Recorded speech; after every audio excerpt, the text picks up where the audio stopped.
દિલ્હી હાઈકોર્ટે પતંજલિને આદેશ આપ્યો છે કે ચ્યવનપ્રાશની જે એડ છે એને તાત્કાલિક બંધ કરી દેવામાં આવે।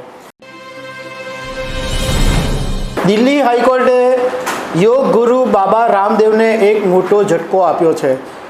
કદાચ એવું લાગે છે કે બાબા રામદેવને હવે હેબિટ પડી ગઈ છે કે પહેલાં બબાલ ઊભી કરવાની અને પછી માફી માંગી લેવાની।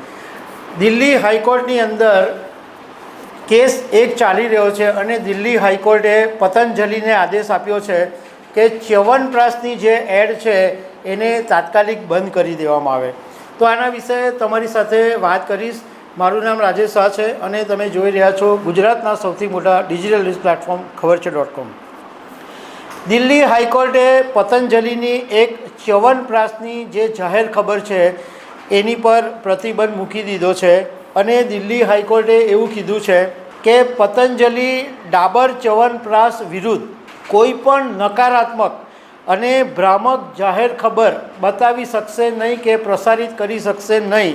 ડાબર કંપનીએ હાઈકોર્ટની અંદર ફરિયાદ કરી હતી કે અમારી પ્રોડક્ટને બાબા રામદેવની પતંજલિ કંપની ખોટી રીતના બદનામ કરી રહી છે અને ભ્રામક પ્રચાર કરી રહી છે। ડાબર ચ્યવનપ્રાશના જે ઉત્પાદન છે એને બાબા રામદેવ સામાન્ય ઉત્પાદન કહીને એમને બદનામ કરવાની કોશિશ કરી રહી છે। આ વાતની સુનાવણી ચાલી રહી હતી।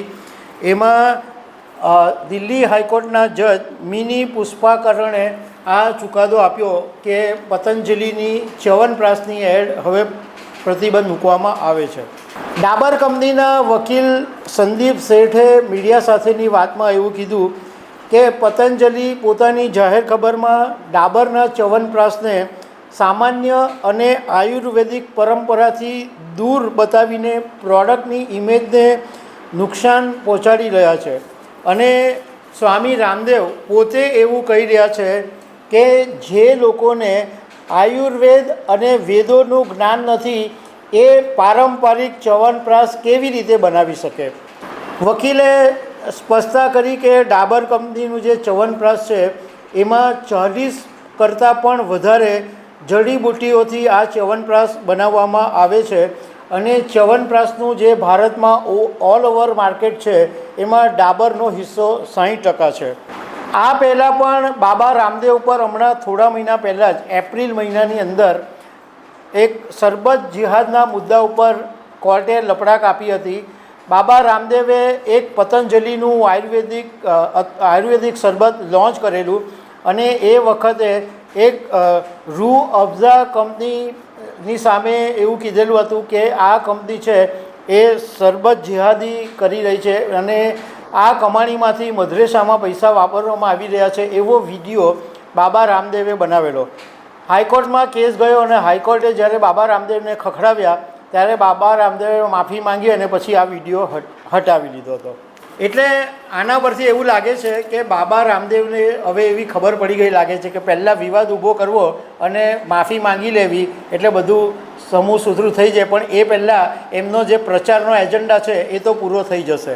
ઓગસ્ટ 2022માં ઇન્ડિયન મેડિકલ એસોસિએશને બાબા રામદેવની સામે સુપ્રીમ કોર્ટની અંદર કેસ કરેલો કે પતંજલિ કોરોનાની સારવારનો ખોટો દાવો કરી રહી છે। એ પછી નવેમ્બર 2023ની અંદર સુપ્રીમ કોર્ટે જાહેર ખબર ઉપર રોક લગાવી। 27 ફેબ્રુઆરી 2024માં આ સુપ્રીમ કોર્ટે રોક લગાવેલી એમ છતાં બી પતંજલિની જે જાહેર ખબરો હતી એ ચાલુ રહી હતી। એટલે 27 ફેબ્રુઆરી 2024ના દિવસે સુપ્રીમ કોર્ટે ગુસ્સે થઈ અને બાબા રામદેવ અને આચાર્ય બાલકૃષ્ણ બંનેને કોર્ટમાં બોલાવ્યા હતા અને કોર્ટે માર્ચ 2024માં ચેતવણી આપી હતી કે આ બધા તમારા ધંધા બંધ કરી દેજો। એ પછી 2025ની અંદર બાબા રામદેવ અને આચાર્ય બાલકૃષ્ણ બંનેએ માફીપત્ર આપ્યો। એ પછી આ કેસ ક્લોઝ થયો, પરંતુ બાબા રામદેવ અનેક કારણોસર હંમેશા વિવાદમાં આવતા જ રહે છે। તો દર્શક મિત્રો, આવી અનેક વાતો સાથે અમે તમને મળતા રહીશું। Thank you very much.